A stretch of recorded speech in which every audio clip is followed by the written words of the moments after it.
Hello বন্ধুরা, কেমন আছো তোমরা সবাই? আশা করি তোমরা সবাই ভালো আছো। ভগবানের কৃপায় যে যেখানে আছো ভালো থেকো, সুস্থ থেকো, এই কামনাই করি। মামনের মনের কথাতে তোমাদের সকলকে সুস্বাগতম। আমিও খুব ভালো আছি। আবার আরেকটি নতুন কন্ট্রোভার্সিয়াল ভিডিও নিয়ে তোমাদের সামনে চলে এসেছি। আজকে আমার এই ভিডিওটা খুব একটা বড় আমি করব না, কারণ আমি একটু ব্যস্তও আছি, একটু মনটাও প্রচণ্ড পরিমাণে খারাপ আছে। আমাদের পাশের বাড়ির এক দাদা হাসপাতালে ভর্তি, সে সিসিইউতে আছে।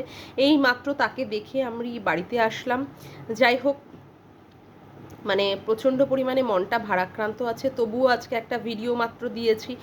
ভাবলাম তার জন্য একটা ভিডিও, জাস্ট ছোট্টর ওপরে একটা ভিডিও দেবো। আজকে আমরা সন্দীপের ভিডিওটা মানে আমি দুপুরবেলায় দেখেছিলাম, দেখে মানে সত্যি কথা বলতে সন্দীপের ভিডিওটা দেখে জাস্ট মানে সন্দীপকে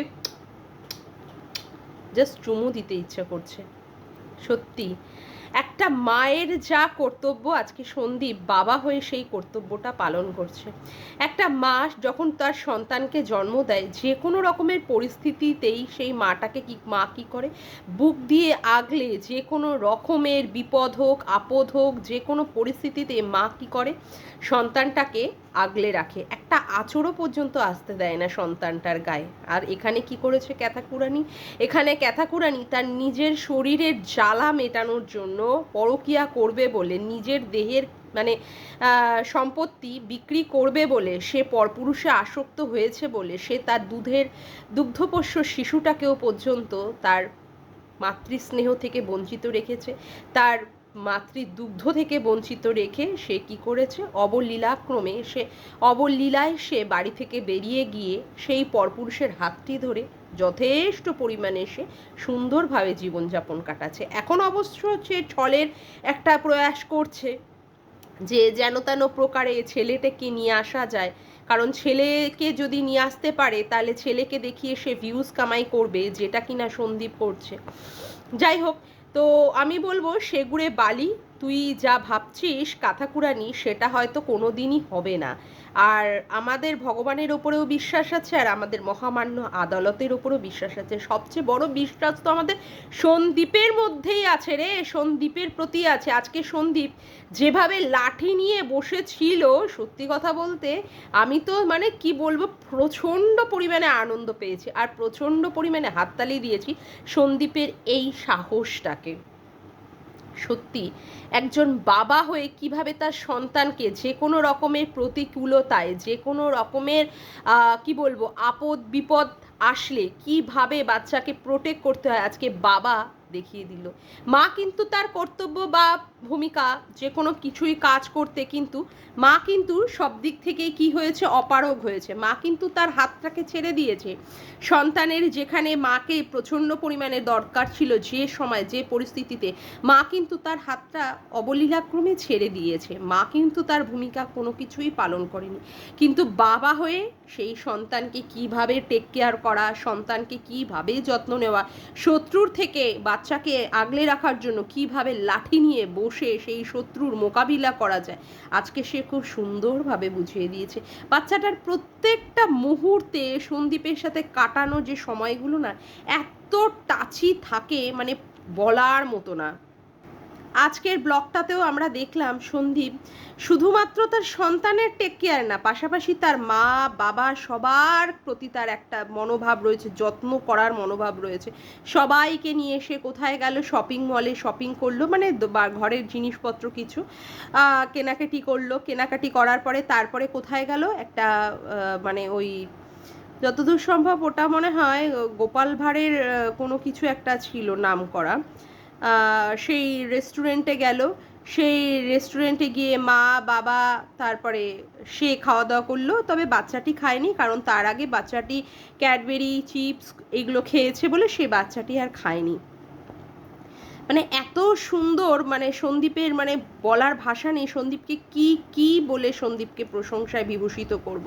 সন্দীপ তো সত্যি আজকালকার সমাজের শিক্ষিত ডিগ্রিধারী, যে সমস্ত বড় বড় শিক্ষিত ডিগ্রিধারী আছে, যারা কারোর টেক কেয়ারই করতে জানে না, যে তার বাবা মায়ের কিভাবে টেক কেয়ার করতে হয়, সন্তানের কিভাবে টেক কেয়ার করতে হয়, সেই সমস্ত ছেলেদের মানে কি বিশাল পরিমাণে যোজন যোজন পরিমাণে পিছনে ফেলে দিয়ে আজকে সন্দীপ যেটা দেখালো, যে বাচ্চাকে কিভাবে টেক কেয়ার করে বাচ্চাকে কিভাবে নিজের বুকের মধ্যে আগলাতে হয়, শত্রুর দমন কিভাবে করতে হয়, আজকে সত্যি সন্দীপ আজকে যেটাকে দেখিয়েছে, যে 22শে মে কিভাবে সে টেক কেয়ার করতে মানে করেছে তার বাচ্চাকে, কেউ আসলে সেখানে সে শত্রুর মোকাবিলা করবে, সুন্দরভাবে বুঝিয়ে দিয়েছে। আর এটা আরও বলবো আমি, ক্যাথাকুরানির বাবার সেদিনের মানে ওই কলসি তুলে মারার একটা হয়তোবা প্রচণ্ড পরিমাণে প্রচ্ছন্নে তাকে হয়তোবা একটা দিয়ে দিয়েছে, রিটার্ন ব্যাক করে দিয়েছে সন্দীপ। সেটা বুঝতেই পারলাম যে উনি যদি মানে কলসি দিয়ে মারতে পারেন, তাহলে সন্দীপ তৈরি আছে তার মোকাবিলা করার জন্য। মানে একজন শ্বশুর হয়ে মাল রিকভারি করার দিন জামাইকে কিনা কলসি তুলে মারতে যায়, এটা আর অ্যাটেম্প টু মার্ডার হয় না, তাই না? আমাদের ঘোড়ামুখী দালাল বলবে না এটা তো রাগের বশে উত্তেজিত হয়ে করেছে, আর যেটা দেখা গেছে সেইটাকে বলছে রাগের বশে, আর যেইগুলো দেখা যায়নি সেইগুলোকে নিয়ে কি বলা হয়েছে, যে ওর ওপরে অ্যাটেম্প টু মার্ডার করা হয়েছে, ওর শাশুড়ি ওর মুখটা আগুনে পুড়িয়ে দিতে চেয়েছে, মানে গামলার ক্ষেত্রে, আর ওর বর ওকে প্রচণ্ড পরিমাণে মারধর করেছে, কিন্তু আমরা কিন্তু আদৌ ভিডিওতে তার কোনো জায়গায় আমরা দেখিনি।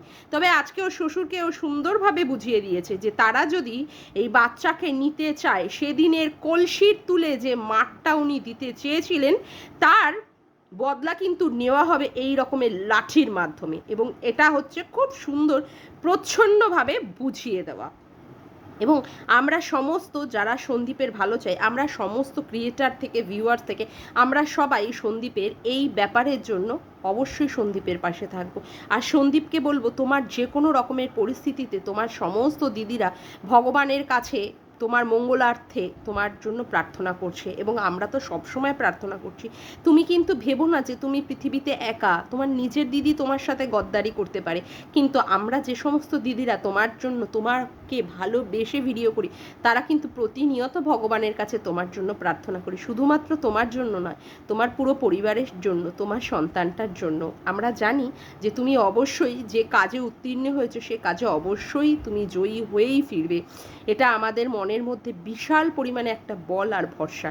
আর ভগবান সতের সাথে অবশ্যই থাকেন, সেই দিকেই আমরা তাকিয়ে থাকব, যে ভগবান অবশ্যই সঠিক বিচার করবেন, এবং সেক্ষেত্রে আমরা সত্যিই জয়ী হব, হয়তোবা সেটার দিকেই আমরা তাকিয়ে থাকব। এর ওপরে যা হবে সবই আমাদের ভবিতব্য। যাকগে, আজকের মতো ভিডিওটা আমি এখানেই শেষ করলাম। আমার ভিডিওটা যদি তোমাদের ভালো লেগে থাকে তবে অবশ্যই একটি লাইক করো, কমেন্ট করো, শেয়ার করো, আর চ্যানেলটিকে বেশি বেশি করে সাবস্ক্রাইব করে রেখো, আর অল নোটিফিকেশান বেলটিকে অন করে রেখো এরকম নতুন নতুন ভিডিও পাওয়ার জন্য। আজকের মতো আসি বন্ধুরা, আবার দেখা হচ্ছে একটি নতুন ভিডিওর সাথে। Bye, tata.